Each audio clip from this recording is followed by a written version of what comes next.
வாரணாசியில் தேவ் தீபாவளி கொண்டாட்ட நிகழ்ச்சியில் பிரதமர் திரு நரேந்திர மோடி அவர்களின் சுவாரஸ்ய பேச்சு.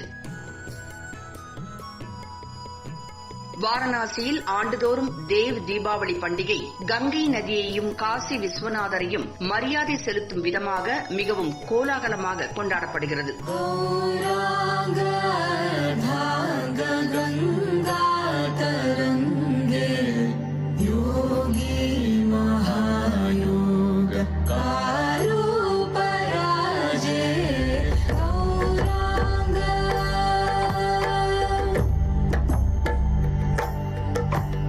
இங்கு கொண்டாடப்படும் மகா உற்சவம் என்ற பண்டிகையின் கடைசி நாளான தேவ் தீபாவளியின் போது நகரமெங்கும் வண்ண விளக்குகளால் அலங்கரிக்கப்பட்டிருக்கும். அதோடு கங்கை ஆற்றில் ஆயிரம் அகல் விளக்குகள் மிதக்க விடப்படும். அப்போது மாலை வேளையில் நடக்கும் கங்கா ஆரத்தியும் நடைபெறும். தீபாவளி பண்டிகையை அடுத்து கார்த்திகை மாதத்தில் பௌர்ணமி தினத்தன்று தேவ் தீபாவளி பண்டிகை கொண்டாடப்படுகிறது.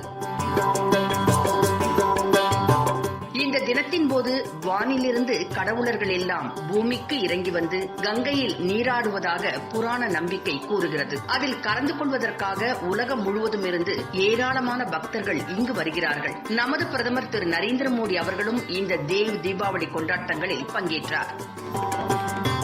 அப்போது பேசிய அவர், சுமார் 100 ஆண்டுகளுக்கு முன்னர் காசியிலிருந்து களவு போன தேவி அன்னபூரணி சிலை மீண்டும் கிடைக்கப் பெற இருப்பதால் காசிக்கு இது மற்றொரு சிறப்பு தருணம் என்று கூறினார். காசிக்கு இது மிகப்பெரிய வரப்பிரசாதம் என்றும் அவர் தெரிவித்தார். இதுபோன்ற பழங்கால சிலைகள் நமது விலை மதிப்பற்ற பாரம்பரியத்தின் நம்பிக்கை சின்னங்கள் என்று அவர் குறிப்பிட்டார். இதுபோன்ற நடவடிக்கைகள் இதற்கு முன்பிருந்த காலங்களில் எடுக்கப்பட்டிருந்தால் பல்வேறு சிலைகளை நாடு திரும்ப பெற்றிருக்கும் என்று பிரதமர் கூறினார். மரபு என்பது நமக்கு நாட்டின் பாரம்பரியத்தை குறிக்கிறது.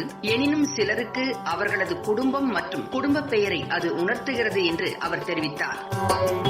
பாரம்பரியம் என்பது நமது கலாச்சாரத்தையும் நம்பிக்கையையும் மாண்புகளையும் குறிக்கின்றன என்று அவர் மேலும் குறிப்பிட்டார். ஆனால் சிலருக்கு அது அவர்களது சிலைகள் மற்றும் குடும்ப புகைப்படங்களை குறிக்கலாம். காசியில் வளர்ச்சிப் பணிகள் துவங்கிய போது எதிர்ப்பை தெரிவிக்க வேண்டுமே என்பதற்காக அதனை எதிர்த்தார்கள் என்று பிரதமர் கூறினார். பாபாவின் தர்பார் வரையில் விஸ்வநாத் தடம் அமைக்கப்படும் என்று காசி முடிவு செய்தபோது எதிர்ப்பாளர்கள் அதையும் விமர்சித்தார்கள். எனினும் இன்று காசியின் மகிமை பாபாவின் அருளால் மீண்டும் பெறப்பட்டுள்ளது என்று அவர் கூறினார். பல நூற்றாண்டுகளுக்கு முன்னர் பாபாவின் தர்பார் மற்றும் தேவி கங்கா வரையில் இருந்த நேரடி இணைப்பு மீண்டும் புனரமைக்கப்படுகின்றது என்று அவர் தெரிவித்தார். காசி விஸ்வநாதரின் அருளால் விளக்கு பண்டிகையில் கலந்து கொள்வதற்கான வாய்ப்பு கிடைத்ததற்கு பிரதமர் மகிழ்ச்சியை தெரிவித்துக் கொண்டார். இந்த பழங்கால நகரின் மகிமையை நினைவு கூர்ந்த அவர், பல ஆண்டுகளாக உலகிற்கு வழிகாட்டிய காசி திகழ்கிறது என்று கூறினார். தமது தொகுதியான காசி நகருக்கு கொரோனா கட்டுப்பாடுகளால் தம்மால் அடிக்கடி வர இயலவில்லை.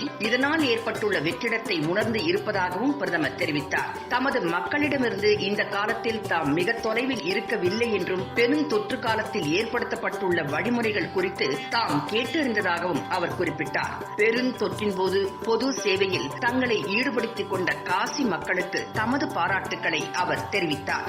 தேவ் தீபாவளி கொண்டாட்டங்களில் பங்கேற்க வாரணாசி சென்ற பிரதமர் திரு நரேந்திர மோடி உத்தரப்பிரதேச முதல்வர் யோகிநாத் அவர்களுடன் காசி விஸ்வேஸ்வரர் ஆலயம் சென்று விஸ்வநாதரை வழிபட்டார். அங்கு அவருக்கு பூரண கும்ப மரியாதை அளிக்கப்பட்டது. தேவ் தீபாவளி கொண்டாட்ட நிகழ்ச்சியின் போது கங்கை நதிக்கரைகள் மின் விளக்குகளால் அலங்கரிக்கப்பட்டிருந்தன. ஜொலிக்கும் அலங்கார மின்னொளியின் இடையே அரஹர சம்போ நமச்சிவாய ஓம் பாடல் ஒளிகளுடன் ரம்மியமான சூழலில் நடைபெற்ற பக்தர்களின் கங்கை நதி படகு சவாரியை பிரதமர் கண்டு ரசித்தார்.